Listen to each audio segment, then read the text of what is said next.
வணக்கம், welcome to Delhi Shanti kitchen. இன்றைக்கி ஒரு அருமையான ஹெர்பல் ஹேர் ஆயில் தாங்க பண்ண போகிறோம். ஏற்கனவே நான் ஒரு வருஷத்துக்கு முன்னாடி போட்டிருக்கேன். அது வந்து எல்லாமே அரைச்சிட்டு பண்ணது.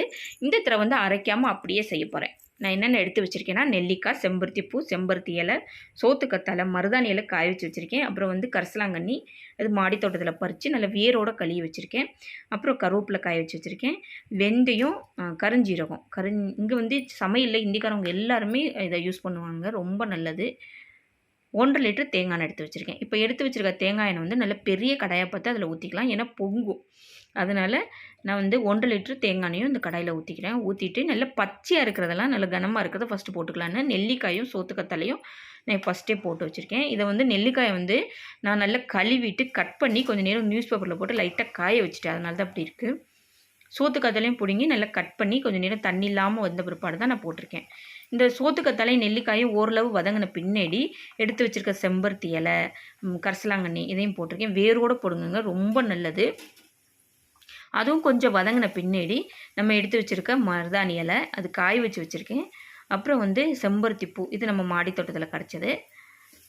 அப்புறம் கருவேப்பிலை, அது காய வச்சு தான் வச்சுருக்கேன். ஏன்னா கருவேப்பிலை இந்த இதெல்லாம் வந்து நம்மளுக்கு ரொம்ப தூரத்துலேருந்து வர்றதுனால நம்ம எண்ணெய் காய்ச்சிற வரைக்கும் நம்ம பச்சையாக வச்சுருக்கோம்னா காய வச்சு வச்சுட்டேன். இதெல்லாம் நல்லா கொஞ்சம் வதங்கி வந்த பிற்பாடு ஒரு 3/4 பதத்துக்கு வந்த பிற்பாடு நம்ம வெந்தயத்தையும் கருஞ்சீரகத்தையும் போட்டுக்கலாம். ஃபஸ்ட்லேயே போட்டுற வேண்டாம்.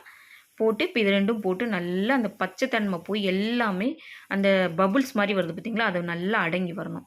நான் மணத்துக்காண்டி வெட்டி வேரும், அப்புறம் வந்து அது அந்த பட்டை வந்து கலர் கொடுக்கும் நல்லா. அது பேர் என்னன்னு தெரியல, நீங்கள் தெரிஞ்சால் சொல்லுங்கள். அது ரொம்ப நல்லதுங்க ஹேருக்கு. அதுவும் போட்டிருக்கேன். போட்டு நல்ல சிம்மிலே மீடியமில் வச்சுக்கோங்க, ஹையில் வைக்க வேணாம். பாருங்கள், இப்போவே இந்த கலருக்கு வந்துருச்சு.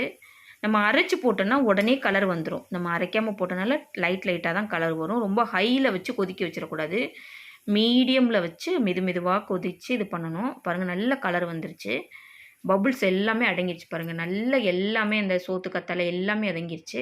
இப்போ கேஸ் அமர்த்திட்டு ஓவர் நைட் அப்படியே நான் கூலிங்கில் விட்டுட்டேன். இது மறுநாள் காலையில் பாருங்கள், நல்ல கலரு எப்படி நல்ல டார்க் கலரில் இருக்குது பாருங்கள்.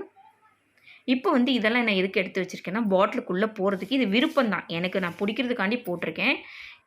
என்னென்ன எடுத்து வச்சுருக்கேன்னா, மறிக்கொழுந்து, வெட்டி வேறு, கொஞ்சம் கருவேப்பிலை, அந்த பட்டை எடுத்து வச்சுருந்தேன் பார்த்தீங்களா அது, அப்புறம் வந்து வெந்தயம், கருஞ்சீரகம், இது எல்லாமே கொஞ்சம் கொஞ்சம் நம்ம எந்த பாட்டிலில் ஸ்டோர் பண்ணுறோமோ அந்த பாட்டிலில் போட்டு நம்ம வடிகட்டி பாட்டிலில் ஊற்றி வச்சுக்கலாங்க. அது அவ்வளோ மணமாக இருக்கும்.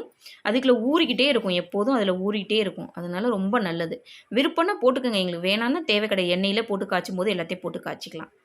இந்த மறிக்கொழுந்தும் வெட்டி வேறு ரொம்ப மணமும் அப்படி மணம் கொடுக்கும், ஹேருக்கு ரொம்ப நல்லது. பாருங்கள், நான் 1.5 லிட்டர் எண்ணெயில் இவ்வளோ தான் வந்திருக்கு.